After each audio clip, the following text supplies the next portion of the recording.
Eu agradeço a Mila e ao conselho, né, ao convite de vir e participar e receber vocês e conversar um pouco a respeito de neoplasias, de dietas em neoplasias. Eu acho que cada vez mais nós temos mais cuidado em falar em dieta, mas é algo que nós temos que nos preocupar bastante, porque a dieta, né, ou a prescrição dietética, ela é privativa do nutricionista. Ninguém mais pode fazer prescrição dietética. Então, a gente tem que tomar cuidado, porque tem uma certa forma de pensar que dieta é sempre algo ruim, algo restritivo, mas remodelar a alimentação bem calculada, com muito cuidado, sabendo os efeitos benéficos, os possíveis efeitos colaterais, só um nutricionista é capaz. Então, depois de participar de alguns eventos internacionais com dietistas, né, porque o nome internacional é dietista, nutricionista, eu acho que nós somos muito mais quem é da clínica dietista e nutricionista, né, pensando no estudo da nutrição. A nutrição não é uma propriedade só do nutricionista, ela também é propriedade de outros. Então, sempre que vocês puderem colocar que é assistência dietética, a parte da dieta, isso é importantíssimo, porque isso é privativo nosso. Tá? Então, tomar bastante cuidado para a gente não pulverizar aí com outras pessoas que também estudam a nutrição.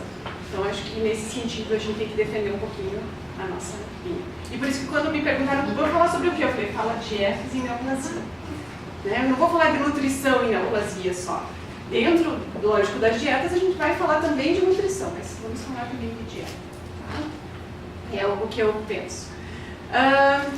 Então, eu tenho meu e-mail, se alguém quiser entrar em contato, só identifica, né? Porque às vezes a pessoa manda e fala, você me conheceu, põe o dia, a hora, porque são tantas pessoas que às vezes a gente não sabe exatamente quem é. E o que eu puder ajudar, fiquem à vontade. Inclusive o material da aula, se vocês quiserem que eu encaminhe, eu posso encaminhar para vocês. Mas para começar, então, eu pensei em fazer algo mais interativo, porque ninguém merece ficar me ouvindo aqui às 6 horas da tarde, né? Então eu vou pedir para vocês conectarem a esse site aqui, ó, que é o mente.com, no celular de vocês, usar esse código aqui e responder essa pergunta. Se vocês não responderem, não continua, tá? Só para avisar. Então, o que vem à sua cabeça como nutricionista, né, quando o nutricionista vai atender um paciente com câncer? Então, pense em 3 palavras que vocês consigam pensar aí sobre o que a gente vai... Chegou uma pessoa e falou, eu vou fazer um atendimento porque eu tenho câncer. Todo mundo conseguiu acessar? Vai aparecer uma telinha assim, ó. Deixa eu só minimizar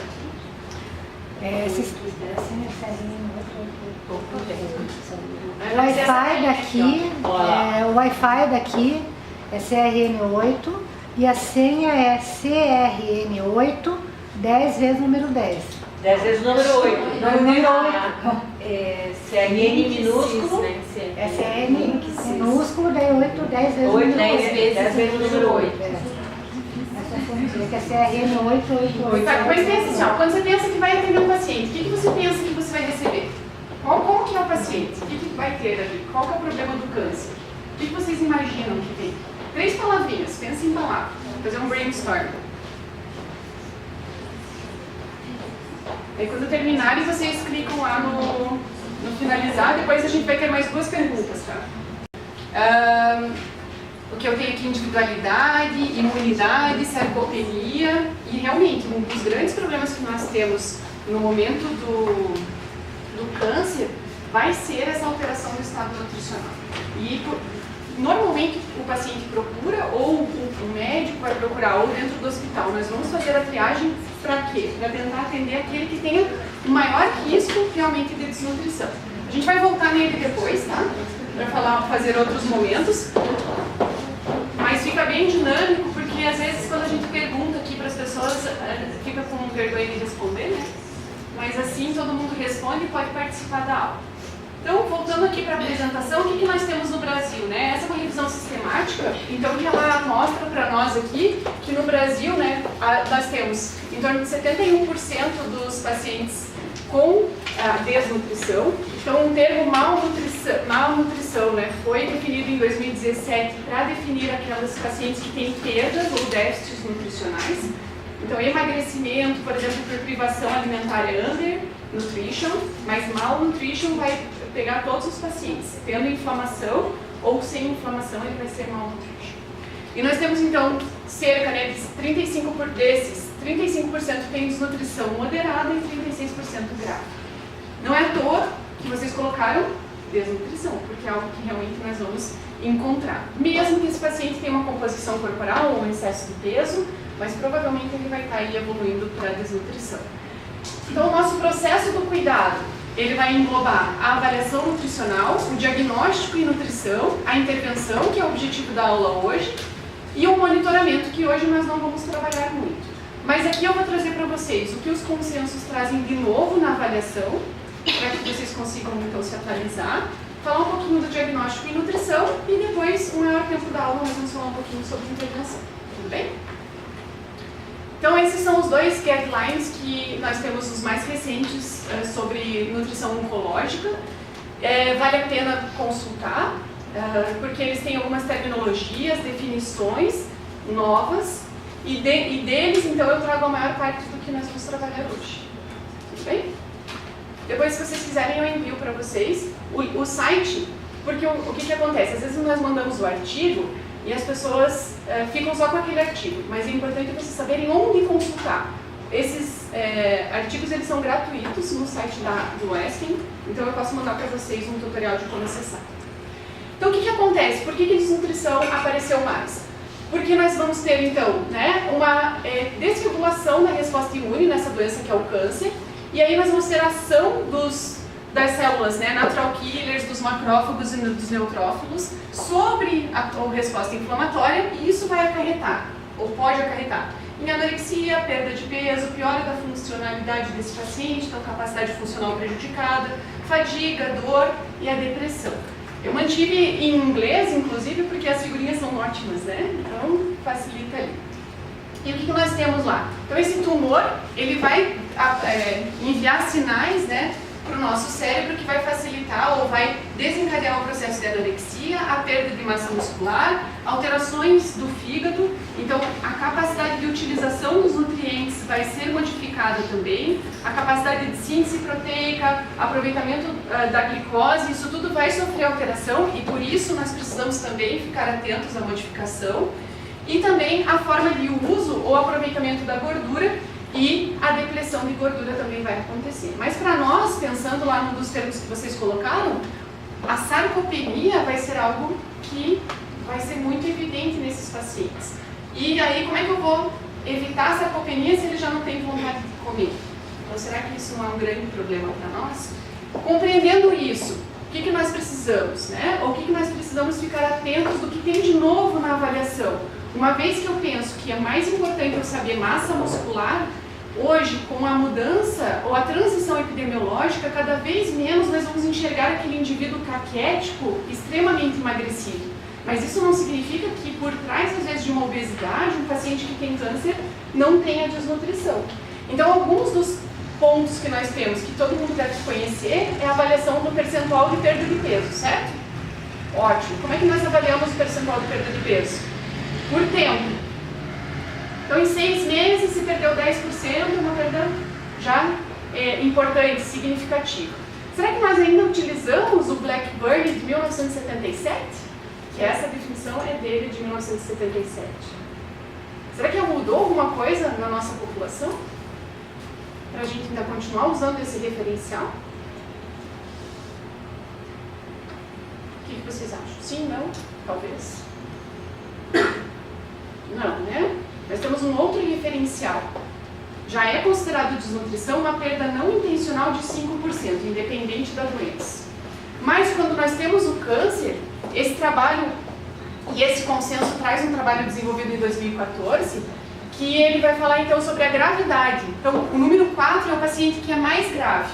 Então, vejo que o indivíduo que tem um IMC em torno de 20, que perdeu 15% do peso corporal, a chance dele morrer é muito alta dele ter complicações. Então, os 10% funcionam para quem tem IMC 20? Não mais. Mas para quem tem IMC 28, o risco dele já é um pouco menor, mesmo perdendo 15%. Entenderam como usa essa tabela? Facilita e nós individualizamos, que também foi uma palavra bem usada por vocês, na hora também da nossa interpretação e avaliação. Além disso, os termos, então, pré-caquexia, caquexia e a caquexia refratária.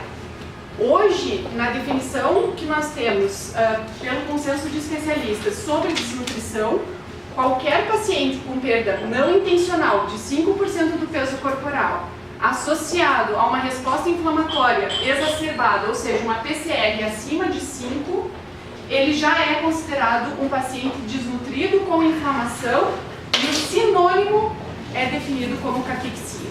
Então eu tenho um indivíduo que tem INC 40, mas se ele tiver 5% de perda de peso não intencional e uma doença que leve ao processo inflamatório exacerbado, ele é caquético. Já não é mais a figura caquético extremamente emagrecido. Então, na pré-caquexia, nós vamos considerar então a perda de peso inferior a 5%, com anorexia e alterações metabólicas. A caquexia, então, a perda de peso superior a 5%, ou o IMC 20, quando o paciente tiver IMC 20 e a perda de peso for maior do que 2%. No caso do paciente com câncer, especificamente, eles já colocaram essa redução aqui. 2% para alguém que tem IMC 20 já é muito. Não dá para esperar os 5%. E a caquexia refratária, ou seja, aquela que não tem resposta ao tratamento, o paciente está extremamente catabólico e a expectativa de vida vai ser menor do que 3 vezes. Então esse é um processo de desnutrição, também inflamatório, obviamente, mas que ela é refratária, ou seja, vai adiantar eu suplementar proteína, energia, provavelmente eu não vou conseguir minimizar o efeito catabólico da doença. Alguma pergunta? É novo? Ajuda alguma coisa? Ótimo. Diagnóstico. Então, pensando nesses critérios novos de avaliação e usando os diagnósticos então recomendados da padronização internacional, nós podemos pensar lá nas desnutrições então relacionada à condição ou doença crônica, que é essa situação então do câncer. Ainda, aumento do gasto energético, ingestão inadequada de energia, porque o paciente pode ter ainda anorexia ou não, ele pode estar emagrecendo e consumindo a quantidade de energia que vocês recomendam. Por quê? Porque ele tem, o problema dele é o aumento do gasto energético. Então, fechada a avaliação nutricional e o diagnóstico em nutrição, vamos às recomendações desses mesmos guidelines e também do nosso consenso de oncologia, mais no fim, sobre as intervenções. Então, pacientes com perda de peso, insulino resistente, se beneficiam com dieta com alto teor de carboidrato, de gordura e baixo teor de carboidrato. O que vocês acham? Que os especialistas afirmam. Você acha que eles vão ter uma boa resposta? Vão se beneficiar de aumentar um pouco a gordura e reduzir o carboidrato? Paciente com câncer. Se beneficiam? Bem, os especialistas falam que isso é uma forte recomendação. No entanto, a evidência é fraca. O que isso significa?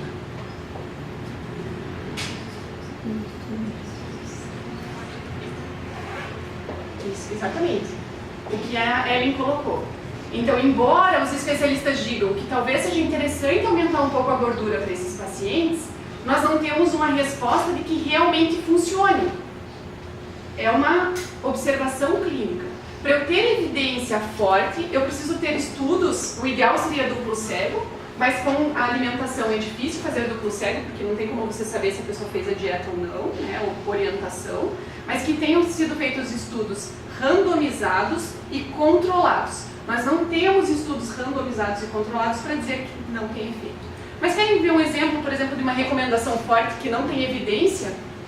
Mamão ajuda a soltar o intestino? Vocês recomendam? Fortemente. Nós temos evidência de que o mamão realmente ajuda no funcionamento intestinal? Alguém já leu uma revisão sistemática com meta-análise sobre isso? Não. Isso vai da nossa experiência. E o que acontece? Vocês já devem ter ouvido no consultório de vocês várias pessoas que têm constipação dizendo que usam uma mão e não tem efeito. Não é? Por quê? Porque talvez ele realmente não tenha efeito. Talvez ele tenha uma propriedade, mas ainda não temos, mas nós deixamos de recomendar. Entenderam a diferença entre recomendação e evidência? Então, os especialistas, dentro da sua prática, observaram que parece que sim. Mas, cuidado, então, sempre com os efeitos colaterais. Ótimo. Dentro desse novo exemplo, que eu tenho uma recomendação forte para pacientes com risco nutricional que não devem usar restrição de dietas, não devem usar dietas com restrição energética. Então, os especialistas dizem, olha, o paciente está desnutrido ou com risco nutricional, não vamos recomendar menos energia. E vocês acham que a gente tem evidência forte ou fraca para essa resposta? Respondam lá para mim no aplicativo. Será que a evidência é forte também para isso? Será que nós conseguimos ter estudos aí para comprovar? 2 pessoas acham que não. Mais alguém está preenchendo ainda? Finalizamos. Então a maioria acha que sim. O que acontece? Né? Isso parece bem óbvio para nós, que se o paciente estiver desnutrido, nós não vamos restringir energia para ele. No entanto, nós temos ainda evidência fraca. Por quê? Quem vai ser o doido que vai entrar num comitê de ética e dizer, olha, eu vou testar 2 grupos de paciente com risco nutricional e um deles eu vou dar 1000 calorias a menos. Paciente com câncer, com risco. Entende? Então, assim, o que a gente tem que tomar cuidado é que às vezes nós não é ético fazer um trabalho para conseguir obter uma evidência para fortalecer. Por isso a gente precisa às vezes de um estudo e experts se reunirem para conseguir fechar alguns consensos e algumas respostas disso. Vocês concordam comigo? Alguém aqui faria um trabalho de mestrado assim? Não, né? Eu não orientaria também, só para constar, tudo bem? Pacientes com câncer avançado, com perda de peso ou desnutrido, recomenda-se usar suplementação de ômega 3 ou óleo de peixe para melhorar o apetite, ingestão, massa muscular e peso corporal. E aí? Lendo a internet, os blogs, vocês acham que nós temos recomendação e evidência para isso? Eu estou vendo as cabeças. Recomendação fraca e evidência. É que eles juntaram tudo na mesma pergunta. Então vamos lá. Nós temos recomendação por especialistas fraca e evidência fraca. Para quem? Para o paciente com perda de peso e desnutrido. Talvez em outras situações vocês encontrem. Muito cuidado quando a alegação ela vem só de um artigo, só de um trabalho, de um relato de caso, porque muitas vezes eu costumo comparar. Uma andorinha só não faz verão, um artigo só não faz recomendação, tá? Então cuidado quando chega um artigo, mas saiu esse artigo que faz... Cuidado. Ok, pacientes cirúrgicos se beneficiam do protocolo ERAS de imunonutrição pré-cirúrgico. Vocês conhecem o protocolo ERAS? Sim?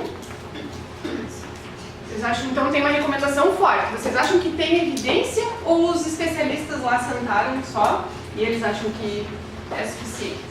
Então, vocês acham que, ó, por pouco ali, ó, tá acirrada. 17 normalmente estão respondendo, tá? Então, assim, 10 pessoas pensaram que é forte e 7 que é fraco. E nós temos realmente evidências fortes para a recomendação, tá, do protocolo ERAS. Então, por quê? Porque ele é um estudo que realmente ele traz muito benefício para o paciente. Então, você vai suplementar ele antes, no pré-cirúrgico. Então, é mais fácil você fazer do que você restringir a energia do outro paciente. Por isso que fica mais forte também e mais fácil ter a evidência. Tudo bem? Ótimo. E a glutamina? A glutamina, então, a glutamina, eu digo que a glutamina ela sofre da síndrome do ovo. Né? Ela já teve bem, agora ela está na fase ruim, né? Mas ela sofre dessa síndrome aí. Atualmente, o que nós temos com a glutamina? Sem recomendação, e as evidências então são fracas do uso em diarreia e minimizar a quimioterapia. Em outras situações, o grupo de especialistas acaba não discutindo. Então, algumas vezes nós podemos encontrar. Usar probiótico para reduzir a diarreia induzida pela radiação no caso de radioterapia. Também está sem recomendação ainda.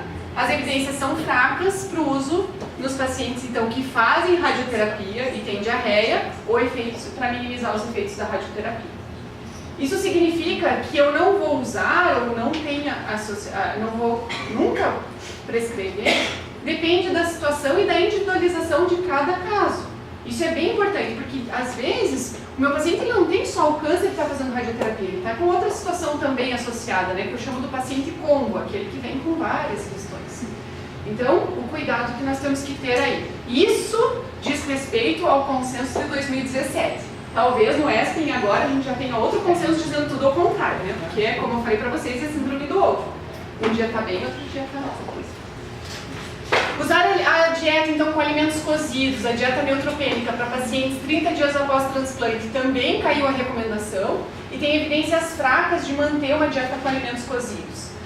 É claro e óbvio que se eu estou numa situação de um serviço que eu não consigo garantir a segurança alimentar 100%, eu vou manter alimentos cozidos, porque eu sei que às vezes o meu serviço ou a situação não permite que aquela dieta, né, vai ser realmente segura.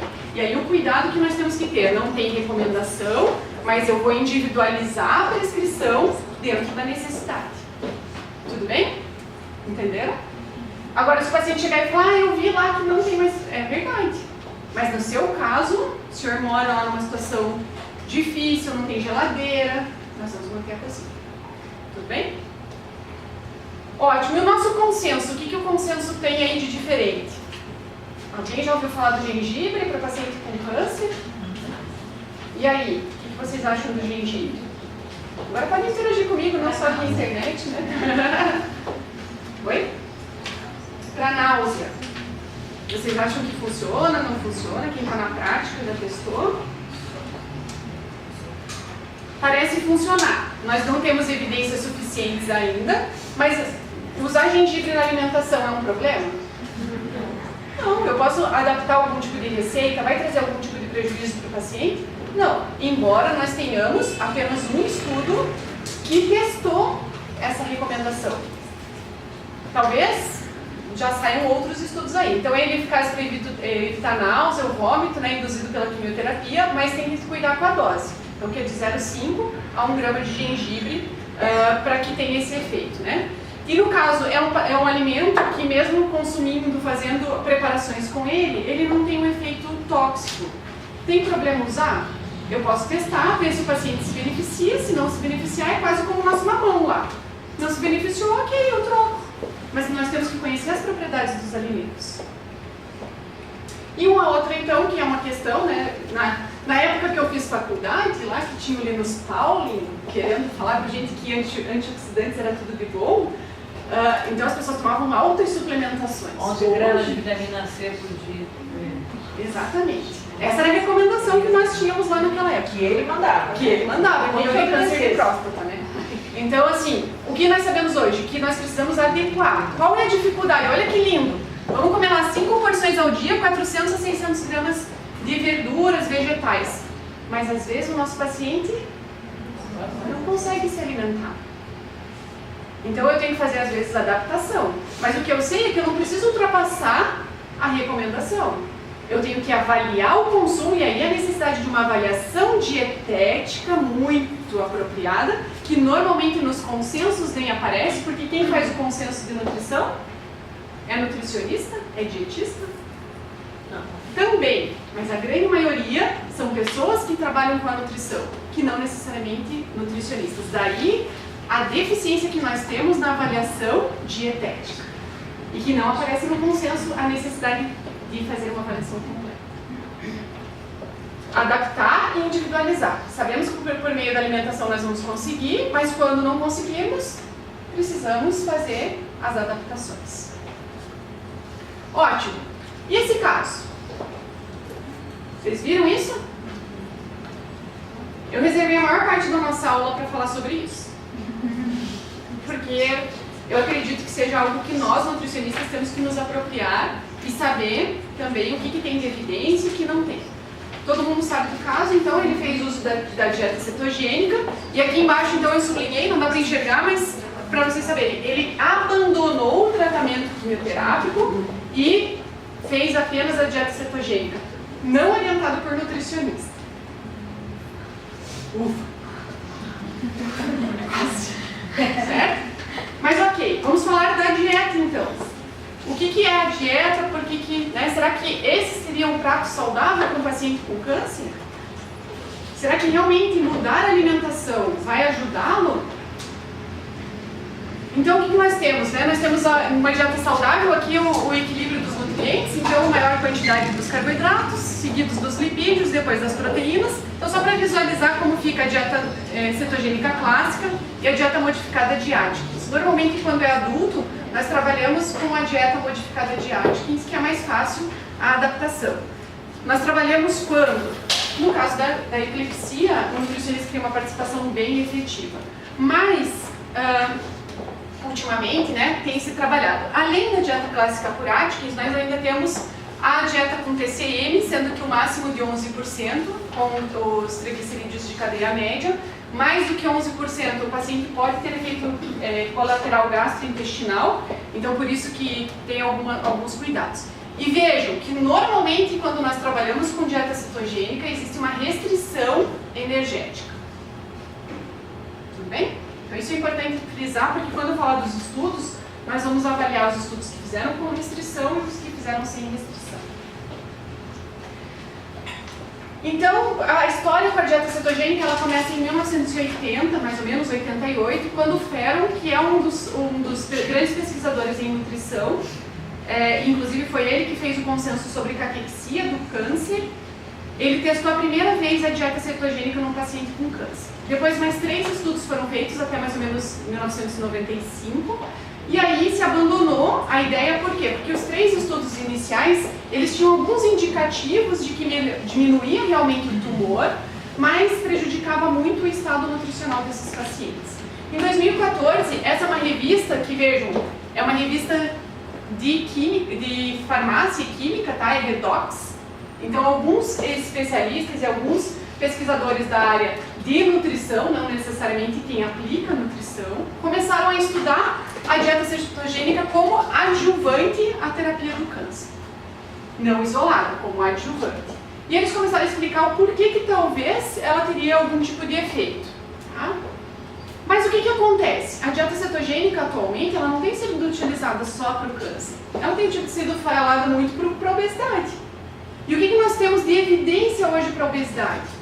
Então, essa é uma revisão sistemática relativamente recente, de 2015, onde eles conseguiram encontrar que realmente, quando o paciente faz a dieta cetogênica, ele aumenta a saciedade e diminui a sensação de fome.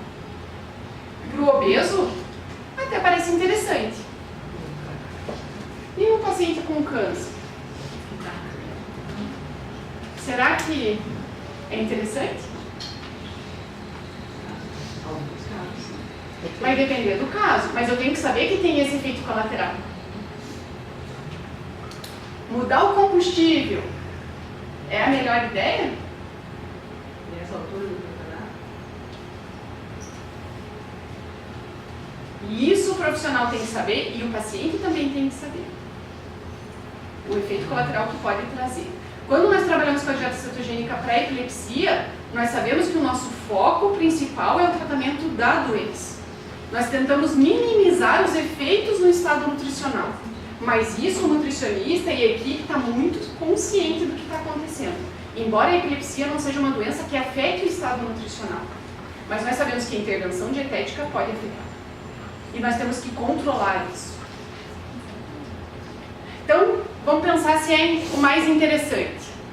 Quais seriam as explicações explicações para isso, né? O que nós teríamos? Então, a simulação do jejum para as nossas células, elas ajudariam em que sentido? No caso das células normais, então ela promoveria, né? Diminuiria ali a questão de proliferação celular, mesmo das células normais, e das células tumorais também. Então a ideia é fazer o quê? Fazer com que haja menor proliferação. Porque o grande problema da célula tumoral e da metástase depois é o quê? Uma célula normal que acaba se dividindo, não se divide de forma correta ou a melhor forma possível, e aí ela começa a se multiplicar com aquele erro na hora que se fez a mitose. Então a ideia seria que diminuísse o crescimento desse tecido.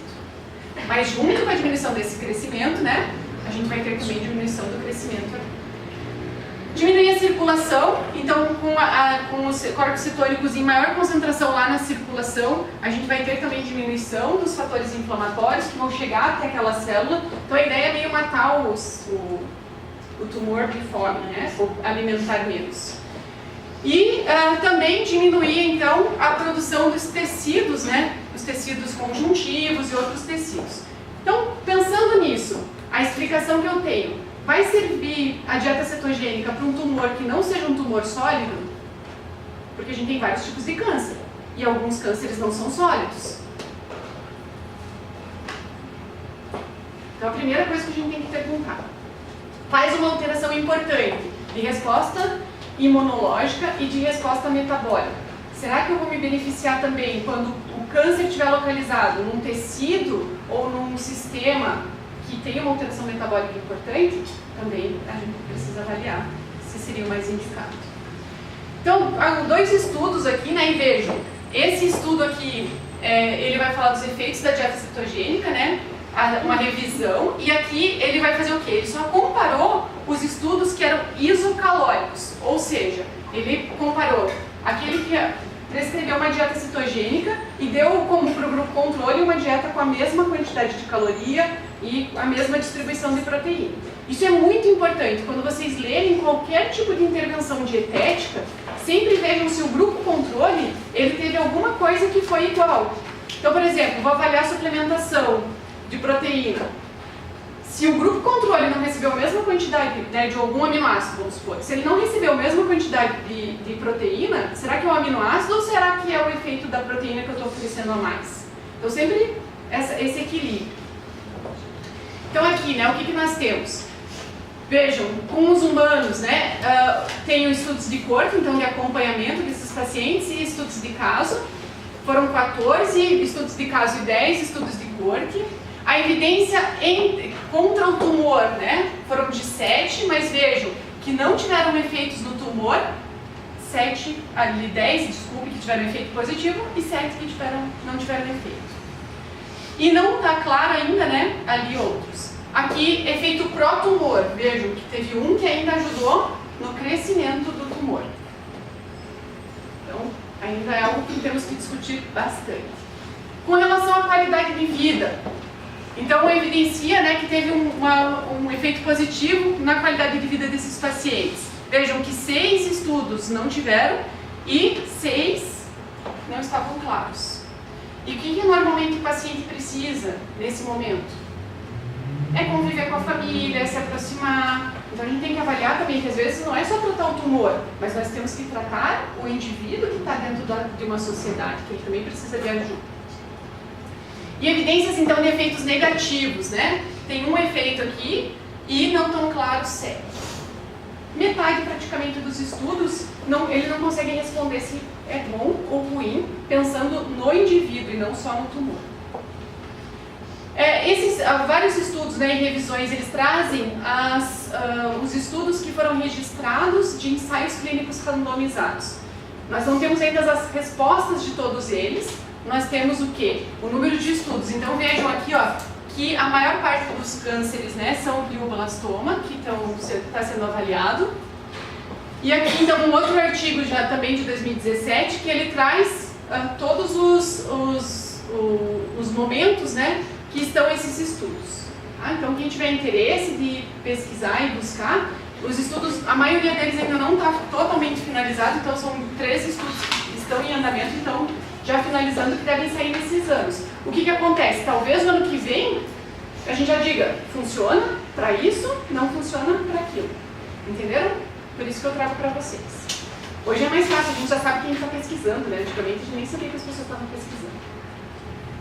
Mas agora em 2018 já saiu não é exatamente uma revisão, ele é uma carta ao editor, que ele tentou já agrupar os resultados parciais que estão lá nesse site, onde fazem os registros das pesquisas clínicas. E o que acontece? Então, em verde são aqueles que tiveram efeito no tumor. Quando tem um Tzinho aqui, significa que a dieta cetogênica ela foi junto com o tratamento. E quando tem um R, significa que foi uma dieta com restrição. Então, vejam que os cânceres cerebrais, em geral, parecem realmente ter algum tipo de benefício. Aqui o neuroblastoma, estão vendo? Mas nós temos outros cânceres, como por exemplo o câncer de rim, que teve o quê? Efeitos colaterais graves e efeitos pró-tumor, aqui o efeito no câncer de próstata também. Então a Sociedade de Urologia se manifestou dizendo que eles são contra a recomendação da dieta cetogênica para pacientes com problema com câncer de sistema urinário, tá? Então eles já têm essa posição hoje, pode ser que daqui 6 meses, 1 ano isso modifique. E o melanoma então, vejam que não teve efeito ou teve então algum efeito pró-formação, tá? Do tumor.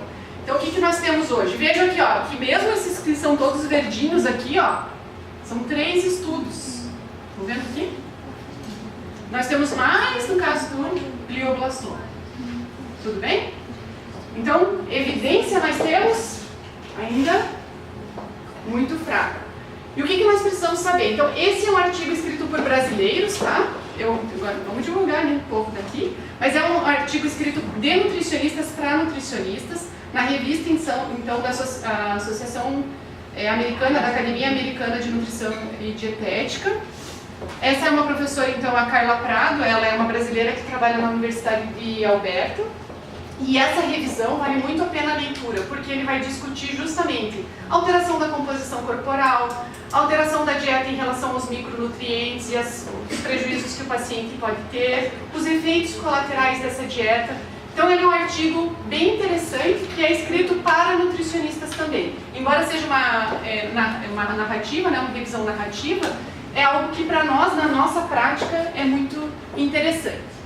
E o que nós temos de efeitos adversos? Então nós vamos ter os efeitos gastrointestinais, a halitose, a hipercolesterolemia, a litíase renal, a hipoglicemia, a irritabilidade, a fadiga desses pacientes, hipercalciúria, desidratação, perda de peso, prurido, hiperuricemia, anemia. E a gente não sabe ainda se não altera também a microbiota, hoje tão falada como protetor, e também tendo outros efeitos. Não se sabe. Então, sempre que pensamos em dieta para tratamento, qualquer procedimento ou qualquer alteração nutricional que nós fazemos na dieta, ela pode ter efeitos benéficos e também efeitos colaterais. Isso significa que ter efeito colateral eu não vou prescrever? Depende do ganho que esse paciente pode ter. Tranquilo? Às vezes o ganho pode ser superior aos efeitos colaterais. E aí, gente, qualquer coisa que vocês vão no médico, lá um paracetamol que ele te indica, se você pegar a bula, vai lá, efeitos adversos possíveis. Você vai deixar de tomar o paracetamol quando estiver com dor de cabeça? Provavelmente não. Então nós temos que saber que o fato de ter efeito colateral, eu tenho que controlar e minimizar. E se esse efeito colateral prejudicar o indivíduo, eu vou ter que de repente suspender, ou então mudar a minha estratégia. E às vezes não indicar, porque às vezes o efeito colateral que já é possível pode ser prejudicial, certo? Então faltam ainda estudos randomizados, comprovação da efetividade da dieta cetogênica no tratamento do câncer. Então nós não temos uma segurança, diferente do paciente com epilepsia, que hoje nós sabemos que ele se beneficia com a dieta cetogênica, quando é uma epilepsia de difícil controle, nós não temos essa segurança para falar da dieta cetogênica. E nós temos conclusões parciais, então, que isso nós podemos falar tranquilamente. Não se aplicam a todos os cânceres. Câncer que vai ter uma perda de peso bem importante, que tem alteração metabólica mais cuidado ainda.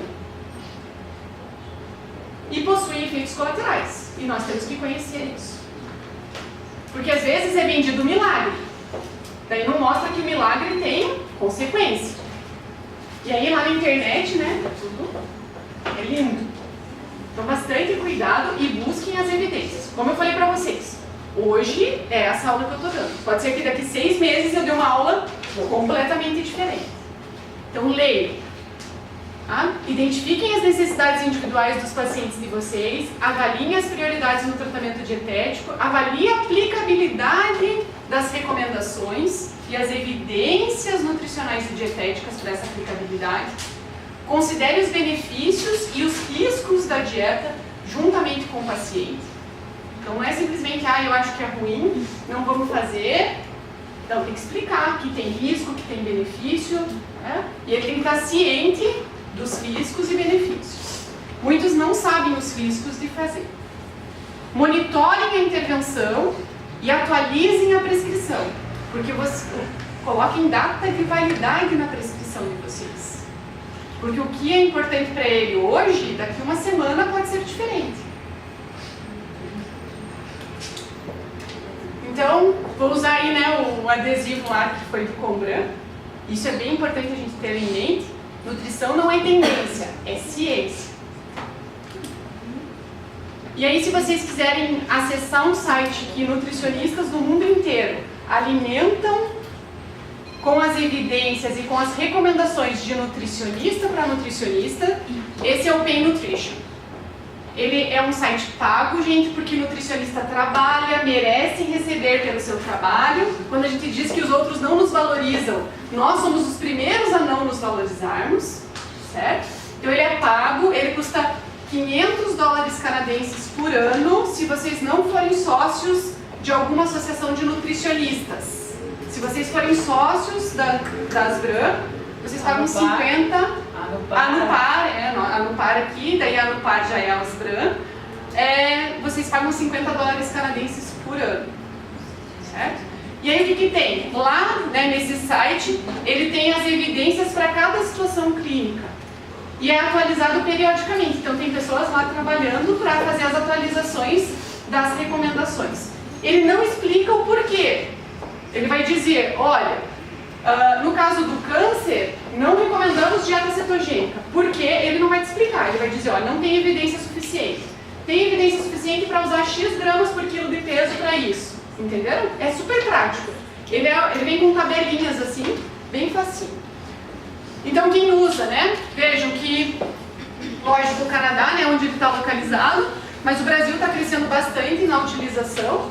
E ele é alimentado, então ele tem versões de algumas recomendações em espanhol, mas a maioria delas está em inglês, porque quem alimenta mais o site, ou esse sistema, né, é a Austrália, o Reino Unido, o Canadá e os Estados Unidos. Então eles, onde tem também uma força maior dos profissionais nutricionistas. A Índia é mais que a gente. A Índia, né? Tá. E para complementar, né, fazendo a propaganda aqui, eu tenho que fazer 2 propagandas, né? A propaganda do nosso processo seletivo que está aberto para o mestrado lá na UFPR. Então, se vocês tiverem interesse, o PPGAM, se vocês colocarem PPGAM UFPR, vocês conseguem acessar o site do programa para mestrado. E também fazer a propaganda então da nossa associação, que vocês podem curtir a página lá no Facebook da Anupar, que é a associação que foi criada no dia 13 de dezembro, para que nós possamos fortalecer a nossa profissão, né? Porque ela é uma associação de nutricionistas técnicos em nutrição e de estudantes desses 2 cursos, mas que vão falar de problemas e de questões técnico-científicas de nutricionistas. Então, por exemplo, esse site que eu coloquei para vocês aqui do Pain Nutrition, isso é um trabalho de uma associação de nutricionistas, ou de várias associações de nutricionistas, bem mais fortes do que nós aqui, mas que estão trabalhando e que, se a gente se unir no mundo, né, isso facilita bastante. Tá certo? Queria agradecer novamente ao convite e deixar o meu contato, se alguém quiser.